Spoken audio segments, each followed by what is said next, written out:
Y también les recomendamos esta serie impresionante porque hemos estado analizando la recreación o los 6 días en los que Dios volvió a recrear el mundo después de una rebelión angélica que hubo en este planeta y que quedó el mundo cubierto de agua y en tinieblas, en un estado caótico y de desolación total.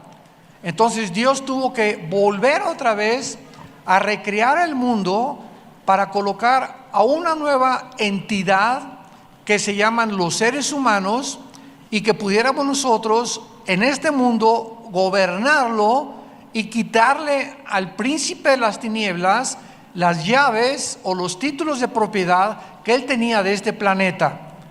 Desgraciadamente, como lo vemos en Génesis capítulo 3, el ser humano fracasó. O sea, Lucifer engañó a la primer pareja humana y nosotros hemos heredado hasta este momento la caída que se conoce o el pecado original, aun cuando al final Dios nos mostrará que creará nuevos cielos y nueva tierra. Pero todo este capítulo del Génesis 1 y 2, aunque ya habíamos estudiado el Génesis, creo que hace 25 años, di todo el Génesis versículo por versículo, lo pueden conseguir en la mesa de materiales, hasta el capítulo 49, vimos claramente todo lo que son los patriarcas, la creación, pero hace algunos meses Dios me puso en mi corazón que volviéramos a regresar al capítulo 1 y 2 del Génesis, porque mientras más lees la Biblia, y no importa que hayas leído Juan capítulo 3 500 veces, la 501 vas a encontrar cosas que no encontraste en las 500 veces anteriores. Así es la Biblia. Entonces ahí me maravilla volver otra vez a reencontrarme con los tesoros escondidos que se encuentran en la palabra de Dios. Y el Génesis 1 y 2, el secreto son las palabras hebreas, que antes no había profundizado yo tanto en esto, pero una vez que comencé a profundizar en las 3 palabras que se usan para crear, pude tener mucho más luz y entender la diferencia entre la creación de los seres humanos, los animales y todas las demás cosas que Dios moldeó o comenzó a formar, pero no crear de la nada. Porque en la Biblia encontramos la palabra vara, con B de burro, que significa en el latín nex nihilo, que se traduce de la nada. O sea, hay cosas que Dios crea de la nada, de una materia no existente antes. Y hay otras cosas que Dios crea, que es la palabra asa, como suena, A-S-A, que significa formar de materia ya existente, pero que se traduce dar forma o moldear. Y la otra palabra yatzar con Y, yatzar, es comenzar a dar los últimos detalles. Entonces esto es exactamente como cuando un escultor tiene un bloque de piedra y dentro de este bloque de piedra el escultor ve la figura, por ejemplo, del rey David o de alguna poeta o de Napoleón, y agarra el escultor y comienza a golpear y comienzan a brincar los pedazos de piedra, y mientras más piedra quita, comienza a quedar la forma o la figura que él en su imaginación, en su idea, quiere darle a ese bloque de piedra. Sin embargo, una vez que aparece la figura, vienen los detalles finales. Entonces, esto es el proceso con las 3 palabras hebreas que Dios usa para la creación, y nos va a dar muchísima luz al respecto. Muy bien. Hoy vamos a ver el 6º día. Vuelvo a repetir, consigan por favor, les ruego, les suplico, les encarezco, tengan ustedes toda esta serie que es maravillosa y que además les va a servir a sus hijos y a sus amistades, y nos va a dar mucha luz acerca de la creación del universo. En el capítulo 1 del Génesis, versículo 24, vemos nosotros introduciéndonos que ya nos toca el 6º día, ya estamos a punto de acabar esta serie, la creación de criaturas terrestres y del ser humano. Y dice así: luego dijo Dios, noten ustedes que aquí no hay creación. Vean ustedes la palabra produzca. Produzca la tierra seres vivientes.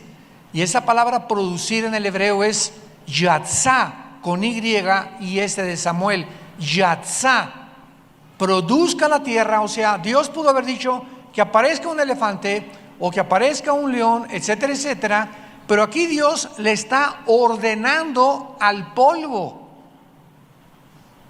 Le está ordenando a la tierra. Anteriormente en el quinto día vimos que Dios le dijo a las aguas, a los mares, que las aguas produzcan. Y de ahí los peces, precisamente, al salir del agua, tienen un sistema de branquias y una respiración pulmonar completamente diferente a los mamíferos terrenales. Y todo esto hace pedazos la teoría famosa de la evolución. Porque de acuerdo a la evolución, ¿verdad?, comenzó con una amiba o anfibia y de ahí brincó a un mamífero terrestre. Y la pregunta es, ¿cuánto tiempo pudo haber pasado para que las branquias de un pez se acomodaran a un sistema pulmonar terrenal fuera del agua? Simplemente en ese lapso se hubiera muerto cualquier criatura. Entonces aquí es interesante que ahora a la tierra Dios le diga que produzca seres vivientes, y los animales que vamos a ver a continuación, que son ganados, reptiles, etcétera, etcétera, viven de la tierra. La vida marina vive del mar. Hay una interrelación. Si Dios produce peces y focas y ballenas y tiburones, diferentes leones marinos en el mar, es porque ahí van a encontrar su comida y su hábitat. Y el sistema también de sus cuerpos es diferente a los mamíferos terrenales. Y cuando Dios dice que la tierra produzca este tipo de animales, es porque todos los animales terrestres, ninguno, ¿verdad?, se alimenta de cosas más que de la tierra. Así que todo esto es muy interesante, como lo vamos a ir desarrollando. Produzca la tierra seres vivientes. Esta frase, seres vivientes, en el hebreo es nepesh chai, que significa criaturas con alma.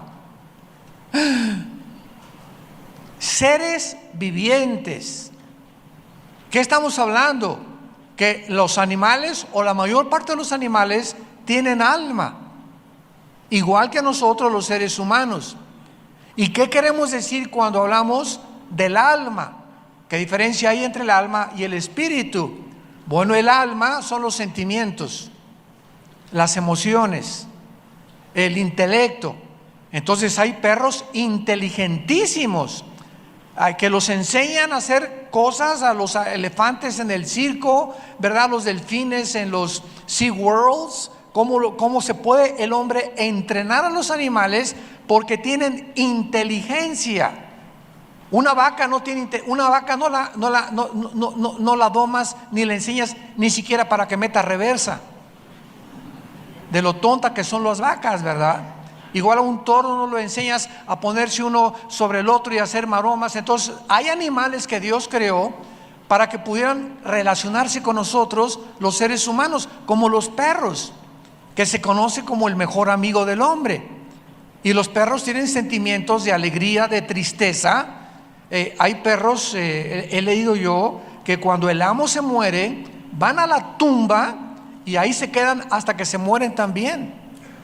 Hay perros que se entristecen. Nosotros tenemos en la casa de ustedes 2 gran danés, que son 2 caballotes así de este tamaño. Y cuando salimos de viaje los llevamos a un lugar donde los cuidan. Inmediatamente pues es un perro, es un macho y una hembra, y cuando se separan comienza a llorar. Rambo se llama el grandote y Gracie la chiquita, la perra grandanés, ahorita más o menos están de este tamaño, y comienzan a sentir en el sentimiento que son inseparables.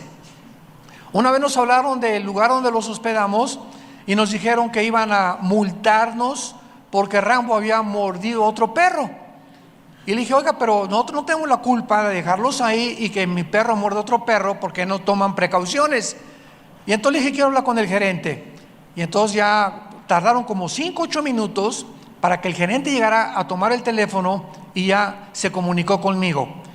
Y me dice, señor Alducin, quiero pedirle unas disculpas. Acabamos de abrir un juicio contra Rambo y lo encontramos inocente. Y yo volteé con mi esposa, ¿un juicio a los animales? Esto ni en Atlacomulco se oye, ¿verdad? ¿Cómo que esto? Sí, pues ya tenemos cámaras de televisión y nos dimos cuenta que Rambo mordió al otro perro porque el otro perro se quiso meter con Gracie. Y como Rambo y Gracie, mi otra perrita, son inseparables, lo juzgaron inocente porque fue en defensa de propia y de la otra perrita. Imagínense nada más, entonces nos libramos de casi $250 de multa. Entonces es impresionante, ¿verdad? Cómo entre los perros también ya ha llegado el grado en estos lugares donde ya hasta los veterinarios y todo, hay lugares que los entrenan y que al mismo tiempo hasta ya los llevan a juicio a los pobres perros, ¿no? Bueno, esto es maravilloso. Entonces, esta frase seres vivientes es nepesh, que es la palabra para alma en el hebreo, nepesh, con SH al final, N de nana al principio, y chaí es la palabra CHAY en el hebreo, que siempre significa vida, chaí. Produzca la tierra seres con alma, criaturas con alma, según su género, bestias y serpientes y animales de la tierra según su especie. Y fue así. E hizo Dios animales de la tierra según su género, o sea, vacuno, quino, caballos, hay percherones, hay ponis, hay caballos árabes, caballos cuartos de milla, pero son caballos equinos. Hay perros, pastor alemán, salchicha, pug, rottweiler, pero son caninos. Esto lo significa según su especie. Hay tigres, hay leopardos, hay gatos pardos, hay leones, etcétera, etcétera, pero son felinos. Esto lo significa según su especie. El ganado vacuno no se puede cruzar con los felinos. Los felinos no se pueden cruzar con los perros, ni los perros con los caballos. Y hasta que en 1954 los doctores Crick y Watson descubrieron el ácido desoxirribonucleico, que se dice claramente como el ADN. Pudieron comprobar los científicos ateos y evolucionistas que la evolución es imposible genéticamente, porque el esperma de un perro no puede producir a un gato, ni el de un elefante al de una jirafa. Genéticamente somos completamente diferentes desde antes de que se descubrieran las leyes de la herencia en 1860 por Gregorio Mendel. Hasta 1860 se descubren las leyes de la herencia, y la Biblia se adelanta miles de años antes para que Dios nos mostrara que Él establece las leyes del ADN o el código genético hereditario que guarda cada una de nuestras células para determinar lo que somos, la información guardada para determinar tu estatura, tu color de ojos, tu pelo, tu información genética de tu papá y de tu mamá, etcétera, etcétera, la información de los perros, de los elefantes, en fin. Esto es asombroso cuando comenzamos a profundizar la mente de Dios. E hizo Dios animales según su género y ganado según su género y todo animal que se arrastra sobre la tierra según su especie, y vio Dios que era bueno. Muy bien, cuando vemos nosotros la palabra ganado, aquí encontramos que se encuentran los caballos, los camellos, las vacas, los toros, los burros, las ovejas, los perros, los gatos. Todo eso pertenece a la palabra ganado. Y la mayoría de estos animales son domésticos. Es la palabra que se usa behemá en el hebreo, porque hay animales que Dios produce domésticos y hay otros salvajes. crueles, depredadores. Y vemos que todo esto viene afectando después de la caída humana. Y por ejemplo, los camellos. ¿Qué hubiera pasado si no hubiera camellos en el desierto en Arabia? ¿Cómo hubieran podido transportarse? ¿Cómo pudo Dios geográficamente poner un animal especial que aguanta más de casi un mes sin tomar agua, que son los camellos, precisamente para transportar a los seres humanos? Los caballos. ¿Qué hubiera pasado que si Dios no hubiera inventado los caballos, que es uno de los animales con más fuerza, con menos temor de nada, ni a la guerra? Y un caballo que corre, ¿verdad?, a 50, 60 kilómetros por hora transportando a los seres humanos, no se hubiera podido conquistar las demás partes o descubrir las demás partes del mundo. Los bueyes para trabajar, la fuerza que Dios le dio a los bueyes, especialmente para que cargaran. Los burros, que son burros pero desde nacimiento, y que no hacen nada más que cargar. Un burro no tiene nada de inteligencia comparado con un caballo, que son inteligentísimos. Los equinos, las ovejas para vestirnos la lana, los perros para acompañarnos, etcétera, etcétera. Y luego vemos también los reptiles. Y aquí se conocen 800,000, apúntalo, tipos diferentes de reptiles. Y en esta palabra se encuentra, por ejemplo, la cucaracha. La cucaracha ha sobrevivido sin cambios miles de años. Busca una cucaracha hoy en tu casa, si las tienes, y métela al congelador o al refrigerador, y al otro día sigue viva. Es impresionante cómo las cucarachas inclusive aguantan los insecticidas. Ya no se mueren ni con los insecticidas las cucarachas. ¿Por qué las cucarachas, pregunta, no han evolucionado a algo mejor? Siguen siendo cucarachas desde hace miles y se consideran de los más antiguos que han poblado el mundo. Otra pregunta a los evolucionistas: ¿cómo llegaron las cerca de 15,000 tipos de hormigas que hay? Hay 15,000 tipos de hormigas. ¿Cómo pudieron llegar a organizarse en una sociedad las hormigas de manera tan diferentes? Hay hormigas carpinteras, hormigas marabunta, cortadoras de hojas, o hormigas de miel, de cosechas, hormigas guerreras, hormigas de fuego que queman y que te pican horrible. ¿Cómo evolucionaron las arañas en sus 5 tipos diferentes de seda que producen para aprender a utilizar cada una de ellas para una operación distinta?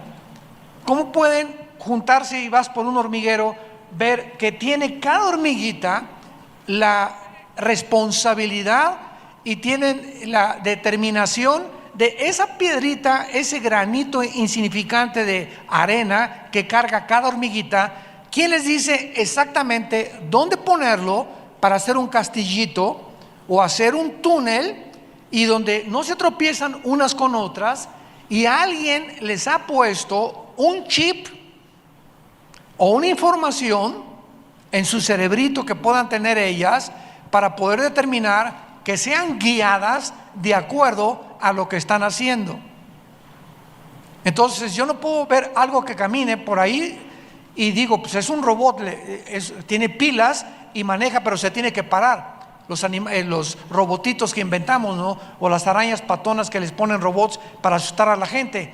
Pero ¿cuándo puede una persona decirle vive y que tenga vida y que tenga información genética e información que desarrolle de acuerdo a la creación de Dios?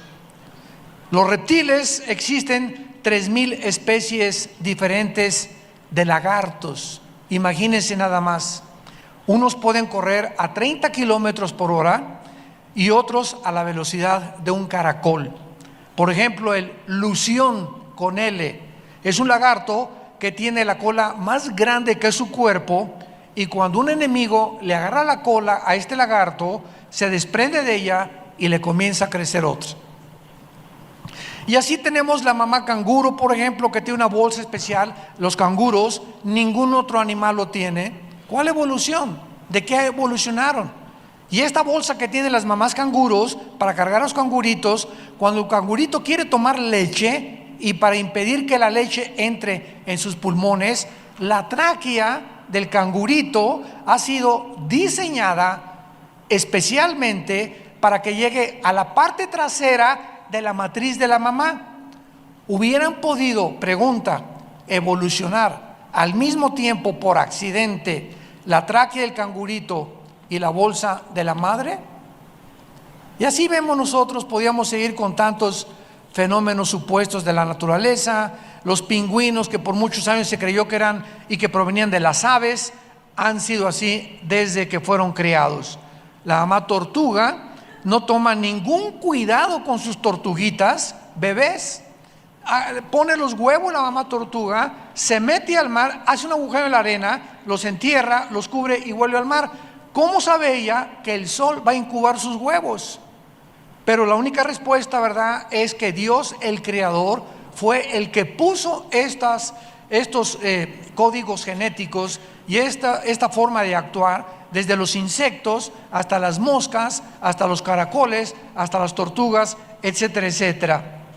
Muy bien, para no seguir dando más ejemplos, veamos el versículo 26. Entonces Dios dijo: hagamos al hombre. Aquí la palabra hagamos es asa. Hagamos al hombre, y aquí vamos a darnos cuenta que la creación la encontramos hasta el capítulo 2, versículo 7.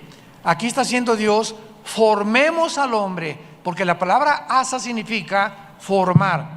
Hagamos al hombre, y la palabra hombre es Adam, con H al final, Adam. Y aquí se incluye hombres y mujeres. Hagamos al hombre a nuestra imagen, Teselem. Imagen se traduce Teselem, conforme a nuestra demut, semejanza. Muy bien, la palabra hagamos, que la palabra asa, significa que algo estaba por acontecer. Y desgraciadamente he leído a muchos teólogos que creen que cuando Dios dice hagamos, se refiere a los ángeles. Pero sin embargo, esto es un error muy grave. Aquí está hablando Dios en plural, precisamente porque desde el Génesis 1:1, en el principio Dios, Elohim, y cuando hay Eli, en el hebreo, implica pluralidad. Elo es Dios, Him es dioses. Entonces cuando dice en el principio Elohim creó los cielos y la tierra, está involucrando una pluralidad. Y aquí sabemos que en las demás páginas de la Biblia habla del Padre, del Hijo y del Espíritu Santo. Y vean esto que se vuelve a repetir en Génesis 3:22. Y dijo Jehová Dios: el hombre es como uno de nosotros. Otra vez habla en plural Dios, sabiendo el bien y el mal. Capítulo 11, versículo 7 del Génesis. Ahora pues, descendamos. Otra vez Dios está hablando en plural, y confundamos allí su lengua. Esto nos habla, ¿verdad?, denotando las tres personas que la Biblia, desde el Génesis hasta el Apocalipsis, nos habla. Ahora, muy bien, cuando hablas con un judío, y tengo el privilegio y la gracia de Dios de haber hablado, y me encanta hablar con rabinos cuando vamos a Israel. Tuve un encuentro una vez con un rabino en el Muro de los Lamentos, y me acuerdo que antes de entrar al Muro de los Lamentos en Israel, en Jerusalén, levanta la mano, ¿quién ha ido a Jerusalén? ¿Ni de Tlalnepantla han salido? A ver si nos acompañan el año que entra, Ojalá que venga el Señor. No, desde que aterrizas en Tel Aviv, ya al bajar del avión sientes algo inexplicable. No es ni la Riviera Maya, ni Acapulco, ni el sol, no, es algo así como algo espiritual, que sientes que hay algo ahí. Es impresionante. Sobre todo los cristianos podemos con el Espíritu Santo y saber esto, y algo nos dice que son nuestras raíces y que ahí vamos a pasar la eternidad, ahí en Jerusalén. Es maravilloso. Bueno, en el Muro de los Lamentos es donde se juntan todos los rabinos y los judíos ortodoxos, que se visten todos de negro, con un sombrerito y caireles, a orar. Y estos judíos ortodoxos son sostenidos por el gobierno, no trabajan, porque se dedican desde niños a estudiar la Torá. Y a veces a los papás enseñándoles a los hijitos, a los nietos, y nada más, lo único que hacen durante toda su vida es leer y estudiar y memorizar la Torá. Muy bien, entonces antes de que tú llegues al Muro de los Lamentos, hay unos puestos que te venden kipás. Bueno, te los venden baratísimos, como menos de $1, pero son como de papel, porque no puedes acercarte al Muro de los Lamentos sin estar tapado de la cabeza. Le llaman el kipá. Entonces unos lo traen, otros no lo traen, y es como un periódico que en forma de kipá, que te lo dan muy barato, pero así te tienes que acercar. Y cuando estás ahí cerca de los judíos ortodoxos, ay de ti si hablas de Jesús, o si comienzas a hablar de Yeshua HaMashiach como Jesús el Mesías. Yo no sabía nada de esto, y ustedes saben que ustedes sostienen allá en Israel a una familia que se llama Sarita, con sus 5 hijos, y él está allá, David, en el ejército, ya es el director de un tanque de guerra, y sostenemos a 2 niños especiales que desde chiquitos el gobierno de Israel nos los entregó a Vida Nueva para el Mundo, para que Sarita los pudiera mantener, teniendo ella 4 hijos anteriores. Imagínense nada más. Así que gracias a Dios, verdad, que con los diezmos y ofrendas tenemos oportunidad de sostener en Italia, en París, en Jerusalén, en Colombia, a tantos misioneros que Vida Nueva para el Mundo sostiene. Entonces, estando ahí, el misionero que sostenemos allá no me dijo que yo no podía hablar de eso, y comencé a testificarle a un rabino de Jesús. Le dije que por qué no creía en Jesús como el Mesías. Miren, en 10 segundos me rodearon como 10 rabinos, me echaron un montón, y yo estaba así todos, ¿no? Y con unos ojos, y me decía desde lejos el misionero: córrele, vente para acá, porque te van a apedrear. Me decía: si ya no sigas hablando de Jesús. Y uno de ellos era un rabino argentino, gracias a Dios, que hablaba muy bien español. Y comencé yo con el Isaías 53 y el Salmo 22, y después de más o menos de unos 15 o 20 minutos se quedaron a oír, no me tocaron ni me dijeron nada. Y cuando ya acabé, ¿verdad?, me dijeron: bueno, vete. A las 2 semanas o 3 semanas, este rabino argentino me mandó una carta diciéndome que él nunca había considerado Isaías 53, porque Isaías 53 se los prohíben leer en las sinagogas. Se brincan del 52 al 54. Yo no sabía eso, por las evidencias tan tremendas que Jesús realmente es el Cordero, ¿verdad?, despreciado y desechado de Isaías 53. Y en el Salmo 22, David, 1000 años antes, describe la crucifixión, comenzando con las palabras: Dios mío, ¿por qué me has abandonado? Elí, Elí, lama sabactani, que está en arameo. Entonces los judíos o rabinos se enfrentan con esa luz, y mejor se enojan, como se enojaron con Jesucristo. Tenían la luz enfrente de ellos, y se sigue repitiendo en la historia el mismo fenómeno. Tú puedes enseñar a una persona y decirle, por ejemplo, a un católico, ¿verdad?, creemos en la Virgen, pero la Biblia dice que hay un solo mediador entre Dios y los hombres, 1 Timoteo 2:5, y lo está en las Biblias católicas, y aun cuando se los enseñes, te dicen que no es cierto. O decimos: es que los santos somos todos los cristianos, lo dicen todo el Nuevo Testamento. No, el santo es hasta que se muere, y el Papa lo declara, viene un procesamiento para declararlo o canonizarlo, que se llama, para que la persona sea santa. Y así enfrentamos a un testigo de Jehová que no creen en el infierno, a un mormón que dice que porque David tenía muchas mujeres, él también tiene derecho a tener en cada colonia de México una muchacha, ¿verdad? Y nos enfrentamos con un mundo que hay personas que, aunque tú les pongas la luz, ya han decidido no creer. Entonces, el problema de la fe no es intelectual, porque sobran evidencias científicas, arqueológicas, paleontológicas, psíquicas, genéticas, químicas, físicas, de que la Biblia es un libro sobrenatural, pero hay personas que ya están decididas a no creer en las evidencias. Y siempre detrás de toda persona que rechaza la Biblia, cuando dice busco evidencias y se las muestras, su problema no es intelectual, es un problema moral. Hace algún tiempo tuve una cruzada en Villahermosa, Tabasco, hace muchos años, en la Plaza de Toros.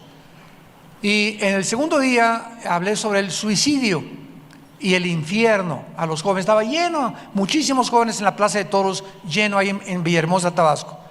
Y a la salida de la conferencia me abordaron algunas personas y llegó una muchacha con dos amigas y me dice la muchacha, que era cristiana, señora Alducin, fíjese que mi amiga no cree en el infierno. Y le dije, oye, pero te di muchas evidencias de que el infierno es un lugar en el que las personas que se escaparon del juicio de las autoridades civiles en este mundo la van a pagar tarde o temprano. Si no hubiera un infierno, Dios sería un monstruo por permitir que tantas personas con tantas maldades hayan muerto sin ser castigadas. Y entonces le dije, mira, yo realmente pienso que tú no crees en el infierno porque no te conviene creer, no porque no hay evidencias. Y me dice su amiga, sí es cierto, tiene 3 novios. Y le dije, ya ves, es que si aceptas el infierno, tendrías que aceptar que hay un castigo por el pecado y no seguirías viviendo como estás viviendo. Entonces hay un problema moral en la conciencia de las personas que casi siempre niegan la luz y la verdad. Muy bien, la palabra imagen, que es en donde vamos a concentrarnos ahora, que ha sido muy controversial, es una palabra Betselem, como ya les dije, y es la misma palabra usada para los ídolos. ¿Quién es un ídolo? Es algo de lo cual te haces una imagen, dejas a un lado la Biblia, dejas a un lado a Jesucristo y tu novio lo idolatrizas. Tu novio es tu imagen y él ocupa tus pensamientos, él ocupa todo. Ni el domingo vienes a la iglesia ni a las conferencias porque le das la prioridad a tu novio. Puede ser a un deporte, puede ser a tu esposa, puede ser a un hijo, puede ser a tus padres, etcétera, etcétera. Cualquier cosa que le robe a Dios el lugar que Él debe tener en nuestro corazón es una imagen. Cuando Dios dice que nos hizo a su imagen y semejanza, ¿qué significa? Muy bien, la imagen que la Biblia menciona es la capacidad de ser parecidos a Dios. Escuchen, no iguales a Dios, porque hemos oído tantas barbaridades y herejías que por ahí somos dioses, etcétera, etcétera. Esto es una barbaridad. Es la capacidad de ser parecidos a Dios porque somos espíritu. Juan 4:24, Dios es espíritu y los que le adoran, le adoramos en espíritu y en verdad. Los animales no tienen conciencia, lo vamos a ver, de una divinidad, de una deidad. Los animales no tienen conciencia de su existencia, no tienen conciencia de la muerte, no tienen conciencia de la adoración, no tienen conciencia de un creador. Por eso en Génesis 3, cuando la Biblia dice que la serpiente era la más astuta de todos los animales que Dios había creado, sabemos que no era una serpiente común y corriente, ni tampoco un reptil, como lo sabemos, porque más adelante la serpiente le habla a Eva diciéndole que serán como dioses. Este animal supuestamente, o esta criatura que se describe como una serpiente, no podía ser un animal porque este animal tenía conciencia de Dios. Y así sabemos que es un símil, es un lenguaje figurativo, y la palabra Hashamá que se usa para serpiente no es la palabra remes, que se usa para reptiles, sino para un ser inteligente. Y ya más adelante en Apocalipsis 12 se nos habla la serpiente antigua, Satanás, el dragón, etcétera, etcétera. Ya sabemos que era Lucifer, hablándole a través de una criatura que no espantó a Eva y que se describe como una serpiente. Pero no era una serpiente, ¿verdad? Porque tampoco las serpientes tienen patas para caminar. Muy bien. La semejanza es la capacidad que tenemos para funcionar en los tres atributos personales de Dios. Vayamos a Efesios capítulo 4 en el Nuevo Testamento. ¿Ven la importancia de traer la Biblia a la iglesia? Unos hasta el Universal están leyendo ahorita. Efesios capítulo 4, versículo 24. Aquí está hablándonos ya el Espíritu Santo a través de Pablo del nuevo hombre, o sea, de una persona regenerada, de un cristiano nacido de nuevo, bautizado con el Espíritu Santo. Y dice así, Efesios 4:24, y vístanse del nuevo hombre, creado, o sea, el que está en Cristo, nueva criatura es. Y esa palabra es creación. Cuando recibes a Cristo, Dios vuelve a crear dentro de nosotros lo que perdimos en la caída, que es la vida espiritual.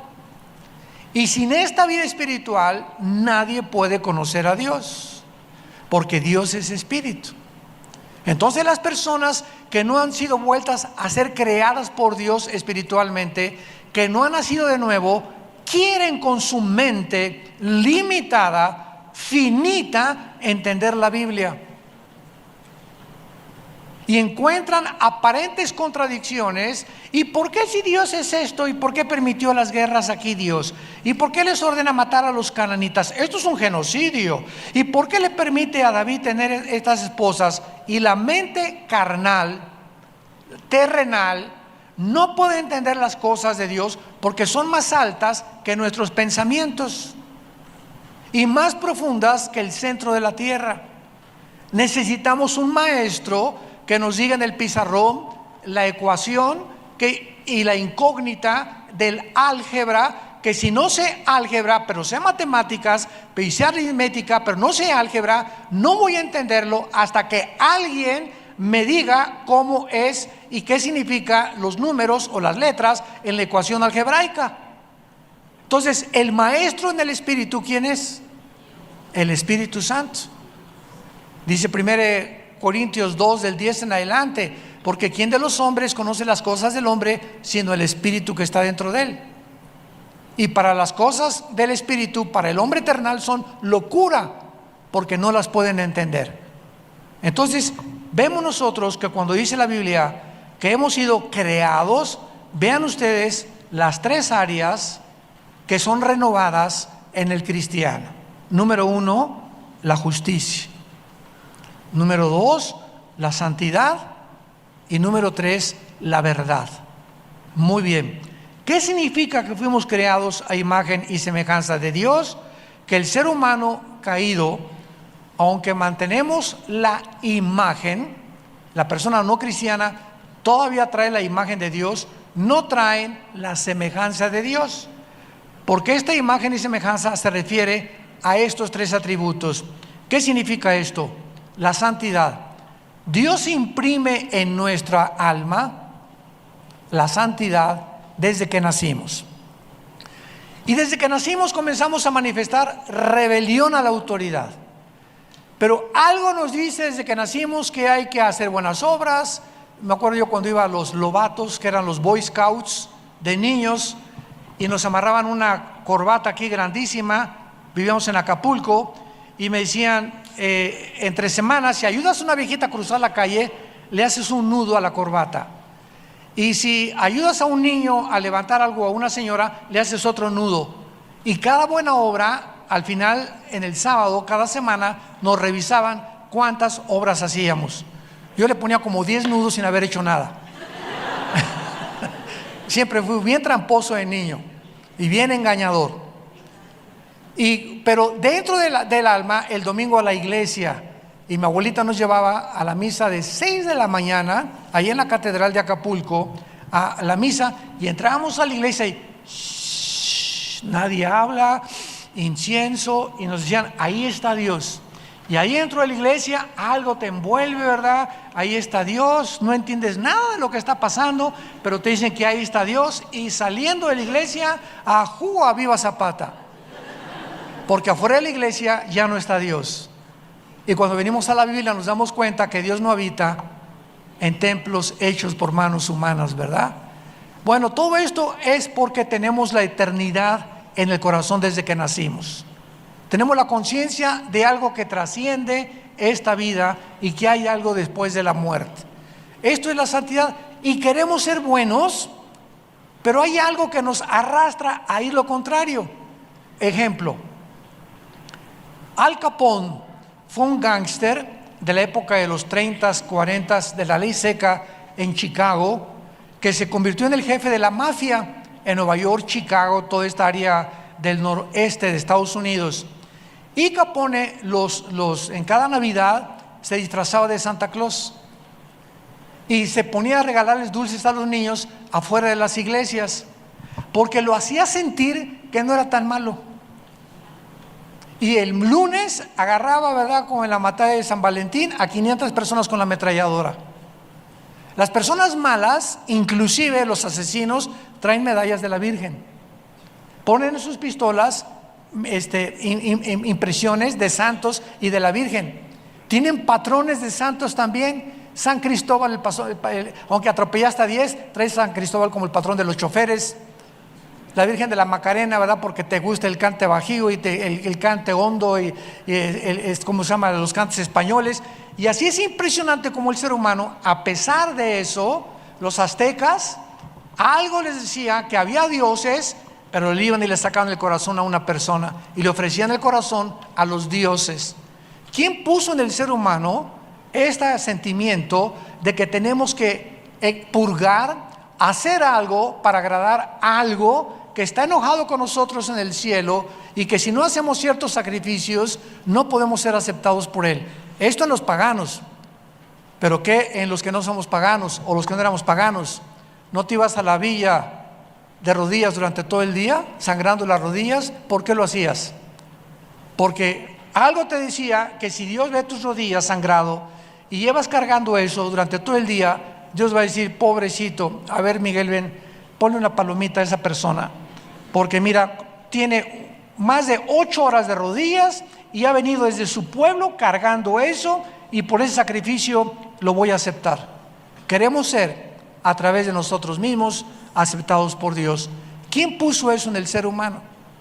Ha existido desde las tribus más antiguas, desde antes de los sumerios y de los babilonios. La Biblia dice que fuimos creados porque la santidad de Dios la necesitamos y no la recibimos hasta que recibes a Cristo como tu Salvador. En segundo lugar, la justicia. Dios puso el atributo de la justicia, y los cristianos, dice 1 Juan 3:7, somos caracterizados porque nos volvemos justos. ¿Qué significa eso? Que ahora, cuando eres cristiano, buscamos hacer justicia y ser justos, y si tengo empleados, no los voy a robar. Si tengo sirvientes en mi casa, no los voy a explotar. Si tengo trabajadores en mi compañía, les voy a pagar conforme a las leyes y no me voy a aprovechar de ellos. Si soy cristiano, soy justo. En mi casa le digo a mi hijo, te prometo que si haces esto, te voy a dar tal cosa, o el domingo te voy a Chapultepec, y no lo llevo, soy injusto con mi hijo. ¿Por qué? Porque no cumplo lo que prometí. Si yo a mi esposa, cuando está 7 días a la semana, que tienen todas las mujeres el cambio de hormonas, en lo que se llama la menstruación, en esos 7 días, yo tengo que ser justo con mi esposa y no dejarla que haga lo que hace durante las otras 3 semanas. ¿Y qué hago? Yo te lavo la ropa, mi amor, esta semana, o te llevo el desayuno a la cama, o te llevo en la noche a cenar, nos vamos a pasear, y en esta semana ni te atrevas a tocarla, ni te atrevas a tocarla, porque chilla nomás vuela la mosca. Y aparte tampoco sexualmente, ¿verdad? Está prohibido por la Biblia durante este tiempo tener relaciones íntimas con tu esposa. Entonces, si tú no haces esto, no eres justo. Y si no eres justo, es porque no estás creciendo a la semejanza de Dios y estás retrasando tu crecimiento espiritual. Eres injusto con tus hijos y con tu esposa, pero quieres ser teólogo y quieres aprender mucho de la Biblia. Entonces eres como una torta no volteada, como una hamburguesa que la pones en la parrilla y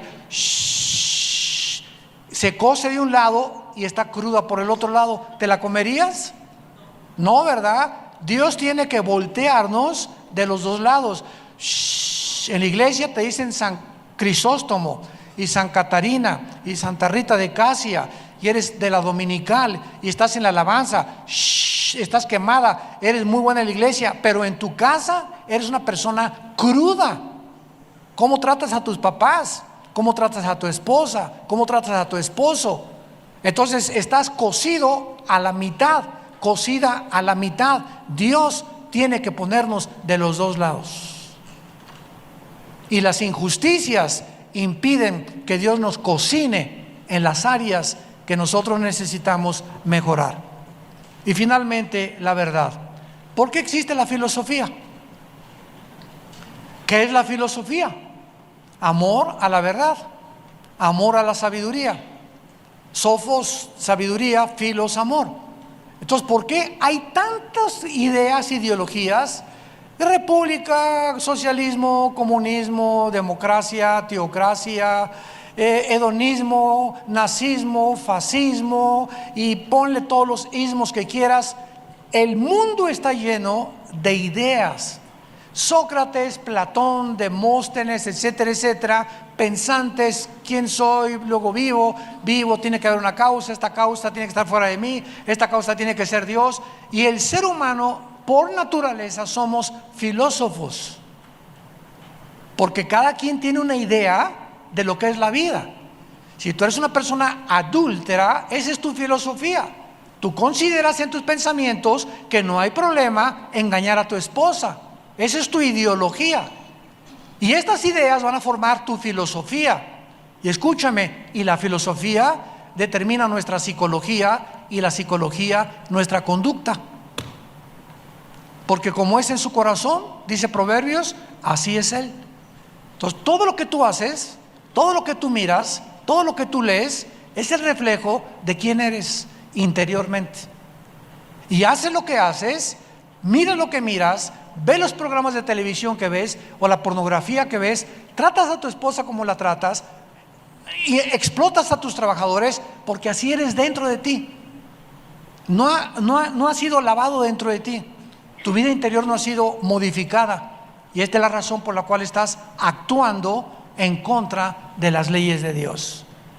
Y si te dices cristiano y haces esto, pues ahí te vas a quedar 10 años estancado, porque nunca entendiste que Dios quiere que seamos santos en toda nuestra manera de vivir, que seamos justos y que la verdad la busquemos en su santa palabra. Y en penúltimo lugar, veamos rápidamente la imagen del ser humano. Tiene los siguientes atributos para que los puedas apuntar. ¿Qué significa esta imagen de Dios? Número 1, y todo lo que les voy a mencionar no lo tienen los animales. Ahí está la diferencia entre el hombre y los animales. Número 1, conciencia de un código moral. Los animales son guiados por instintos, matan por instintos. Nosotros, los seres humanos, sabemos claramente que robar es malo, que quitarle a alguien su mujer es malo, que las tribus en África no entregan a sus hijas si no se casan antes. Les prohíben tener relaciones con su novio antes de casarse.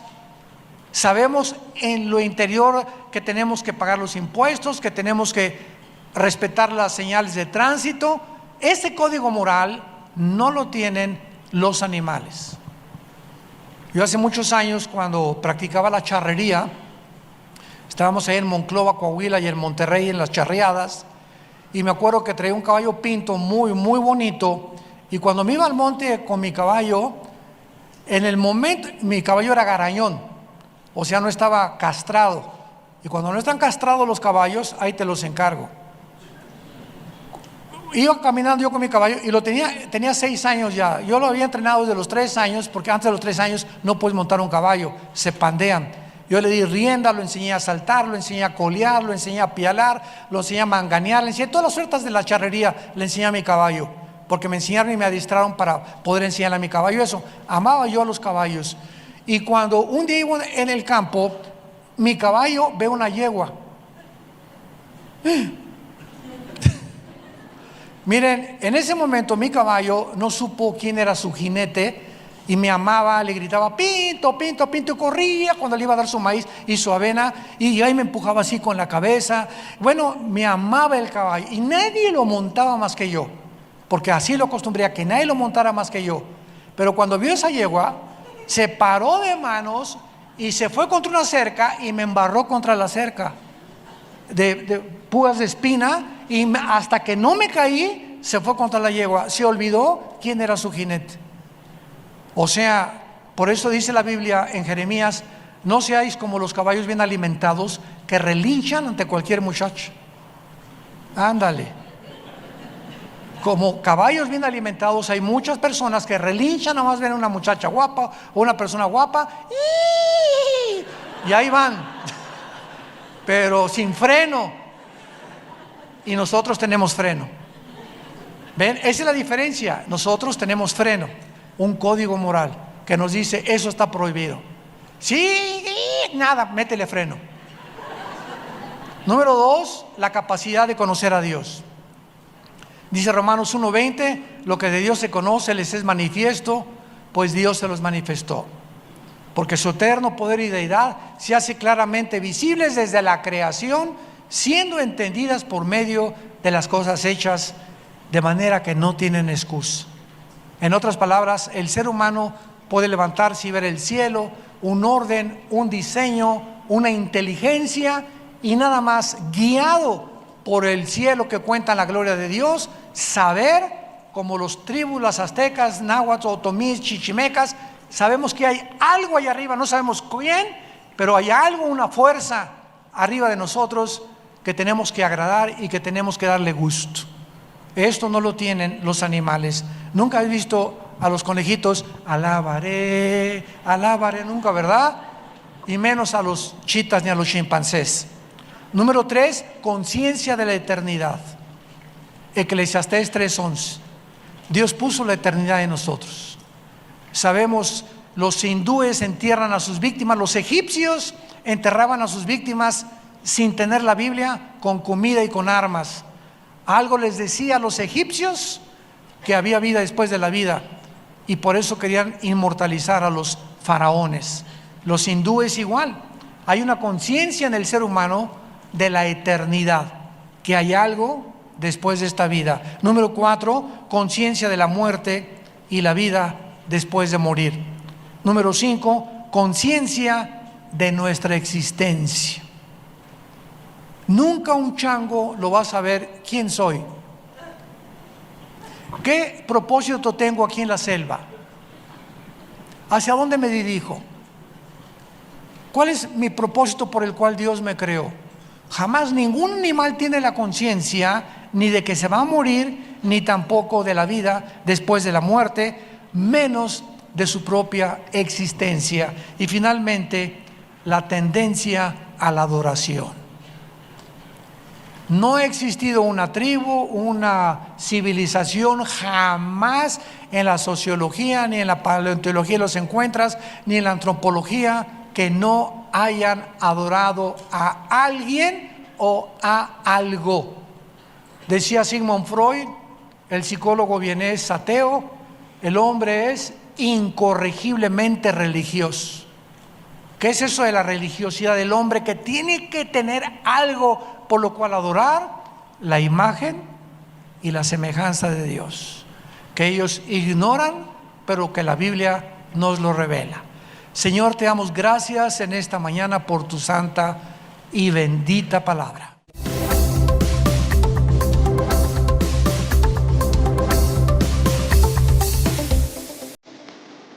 Vida Nueva para el Mundo se sostiene y propaga el mensaje de salvación de Jesucristo gracias a Dios y a tus donativos. Llevemos juntos el Evangelio de Jesucristo al mundo entero.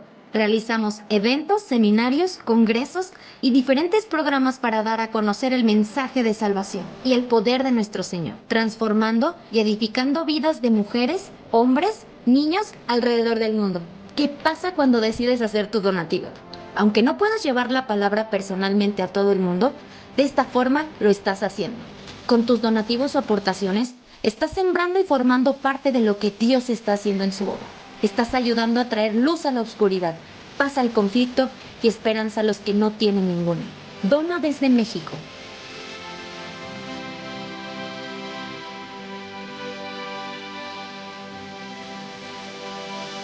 Dona desde Estados Unidos.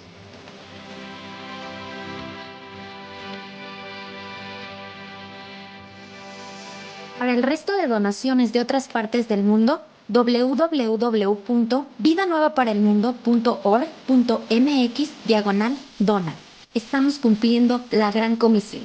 Por tanto, vayan y hagan discípulos a todas las naciones, bautizándolos en el nombre del Padre, del Hijo y del Espíritu Santo, enseñándoles que guarden todas las cosas que les he mandado. Y he aquí que yo estoy con ustedes todos los días hasta el fin del mundo.